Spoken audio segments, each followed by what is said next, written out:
say and spell your first and last name and your position. John Boutette, B-O-U-T-E-T. I am the site chairman for the Greater Buffalo Sports Hall of Fame. And what does the site chairman mean? Well, if you think of it like an archivist or a curator, someone that takes all the memorabilia that gets donated to us from all our inductees. I collect it, I clean it, I preserve it, and I display it.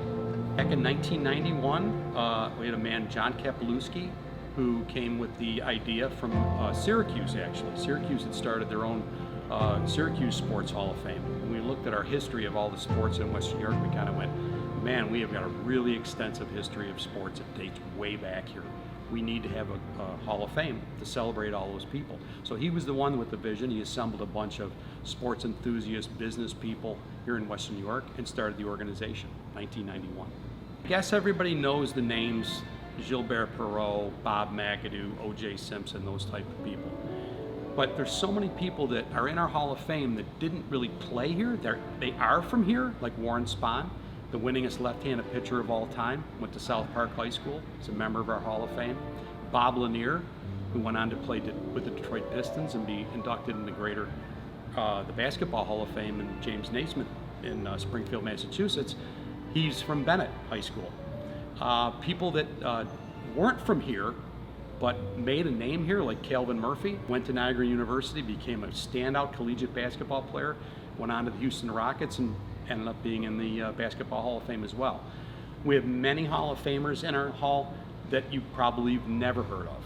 High school coaches, college coaches, general managers, superintendents of sports programs, sports that you probably don't even think that we have, like horseshoe throwing.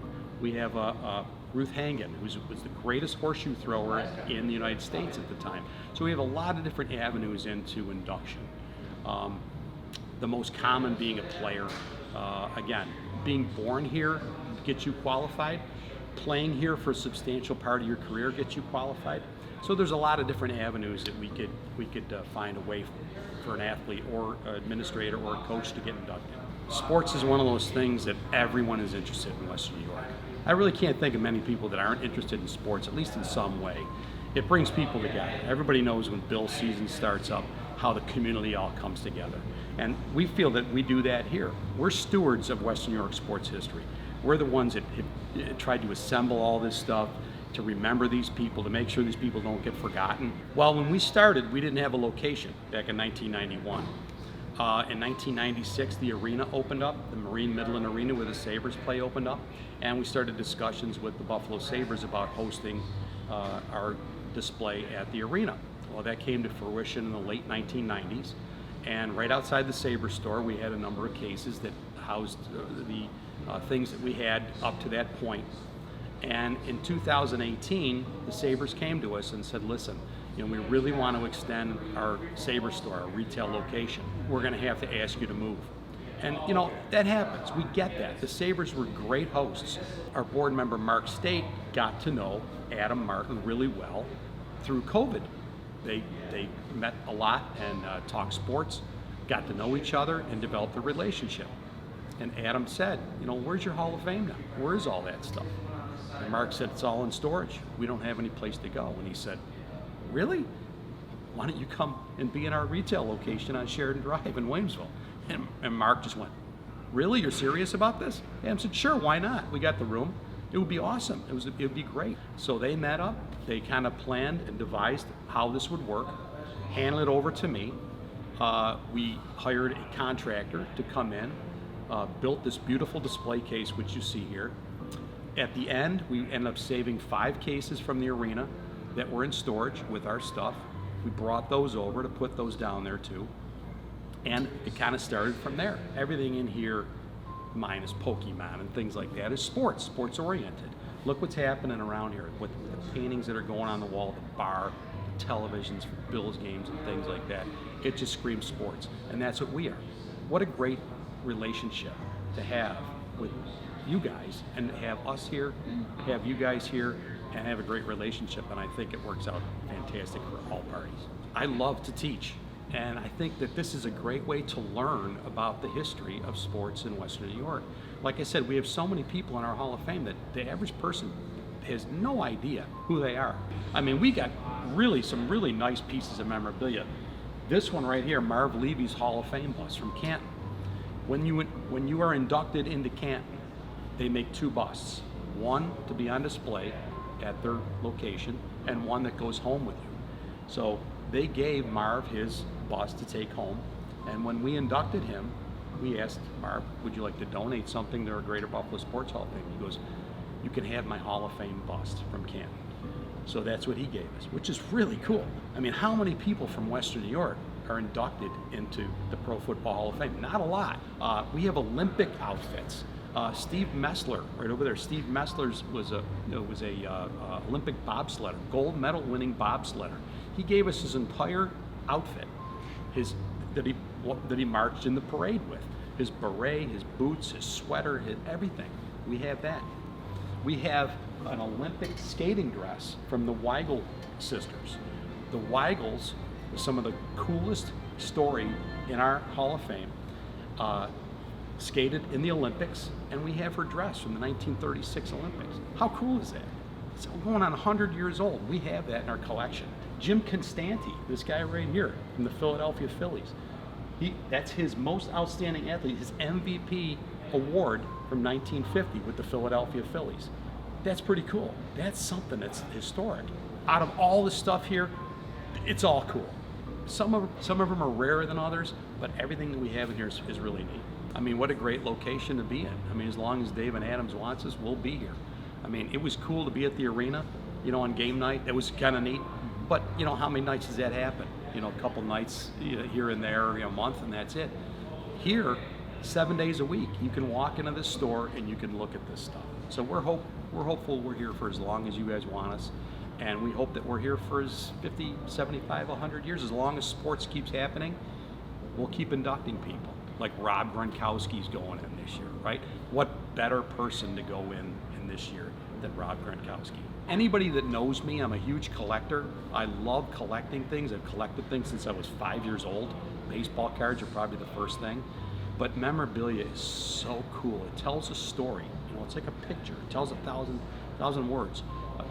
Memorabilia does the same thing.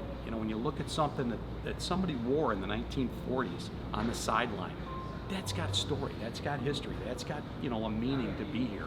So for me, I'm just proud that I could have been a small part of doing this, and I'll keep doing it as long as I'm in Western New York, and still lucky to be on this earth.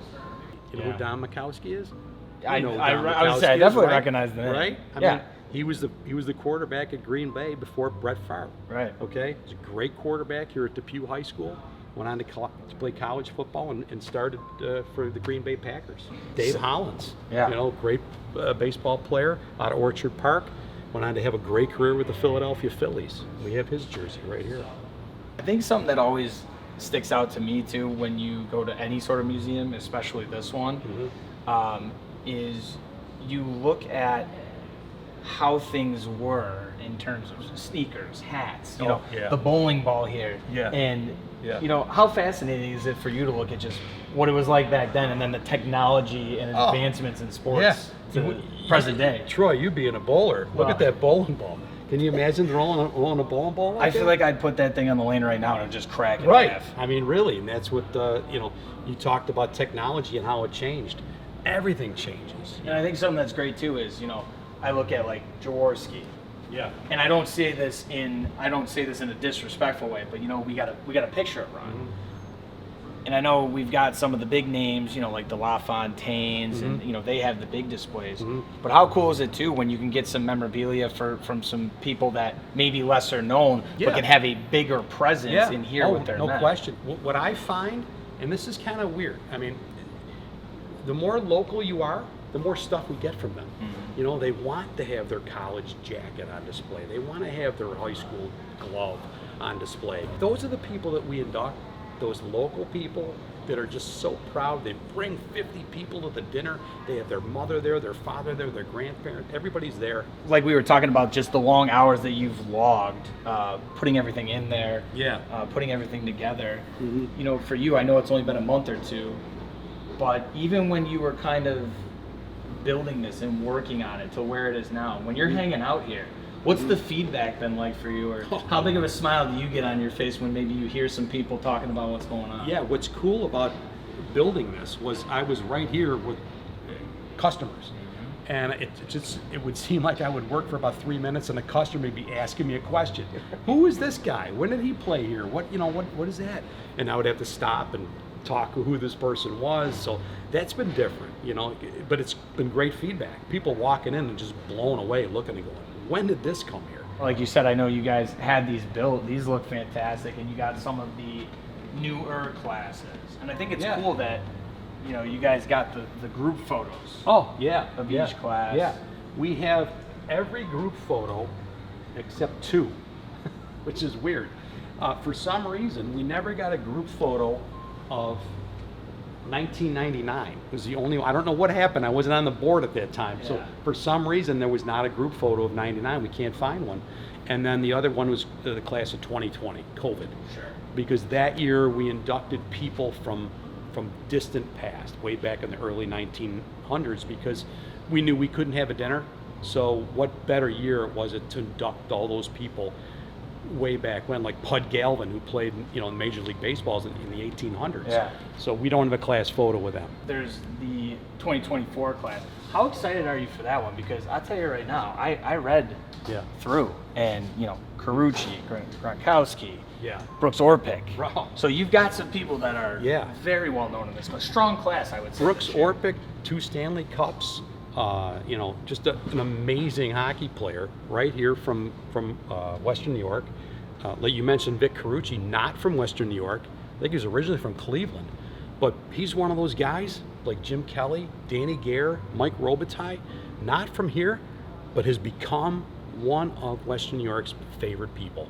Everybody loves Vic Carucci. We are so happy to induct him. And of course, Gronk, and we hope Gronk, spikes the trophy. We hope he does that, but we'll see. But a great class all around. All 12 inductees, really highly respected. Now, for me, you got to talk about the Rick Mannings of the world. Rick Manning, one of the greatest baseball players to play in Western New York. He played at LaSalle, right here in Niagara Falls. They even named the street after him, I think, Rick Manning Boulevard or something like that. But Rick was a fantastic player, and I think he's still doing the color for the Indians games. I think he's still active. So obviously most people know Rick Manning. Phil Mankowski too. Phil was a great baseball player. Went to Turner, I believe, and played with the Detroit Tigers and the New York Mets. Yeah, I was going into business for myself. I had to get the LaSalle plug in there. There you go. Right. Ilio DiPaolo's restaurant, still active, still in Blaisdell. Those are his wrestling boots, the ones he wore when he was in his matches wrestling. Dominic DiNucci and Dick Boyer and all these guys. Yeah. We now have his boots that his son Dennis gave to us. So we're very proud and really happy to have all this stuff. But it's just fun. It's fun to see all this stuff all in one place again. Especially the different leagues too, or the different type of jerseys. Obviously, we talk about Rick's. You got the Giants over there. You got the Bills. Even this one I was looking at too. Here is the Buffalo Stallions. The Buffalo Stallions. Indoor soccer. Yeah, indoor soccer was really big in Western New York in the late '70s and early '80s. And the Buffalo Stallions came to town in 1979. Jim May, one of the best goalies in the league. There is, within it being in Dave and Adams, there's actually an even deeper Dave and Adams connection in the greater Buffalo Sports Hall. Yeah, I knew Fred, and Fred was a fantastic guy. What a great golfer, hockey player too. Was a good hockey player too. So to have Fred in our Hall of Fame, the father of Dave. Look at that. What a great display too. Yeah. With his trophies, his hat from the U.S. Amateur that he wore in the U.S. Amateur, and it sits front and center. So when COVID happened in 2020, we came up with an idea, and it's just something that I've been thinking about since I've been on the board, is we celebrate all these individuals, but as you know in sports, there's nothing better than a team. Okay, so what we did is we came up with this team of distinction. So we are celebrating every year one team in Western New York sports history that accomplished something really, really big. And this year we're celebrating the 1967 through 1970 St. Bonaventure basketball team. And this is the basketball team that went to the Final Four with Bob Lanier. And Bob Lanier ended up getting hurt in a semifinal game that they lost. And people say if he did not get hurt in that game, that St. Bonaventure would have won the national championship in collegiate basketball. So we're celebrating them this year. Some of the other inductees throughout history, the Buffalo Bisons hockey franchise, that was the team that was here before the Buffalo Sabres. Yeah. We celebrated them. We celebrated the University of Buffalo football team in 1958. That was the team that declined the invitation to the Tangerine Bowl because they had sent a letter to the team saying you are not allowed to bring any African American players. So the university said, if we can't bring every player on our team, we're not playing. You don't have to have a ticket to come into this building. All you have to do is just want to come in and look around. You can do that. We hope they'll buy something while they're here, but if you just want to come in and just study up on our history, it's really cool. And I think our history in our Western New York sports community is very, very deep, and a lot of people don't know about it. And we hope that we can come and learn something when you come into Dave and Adams.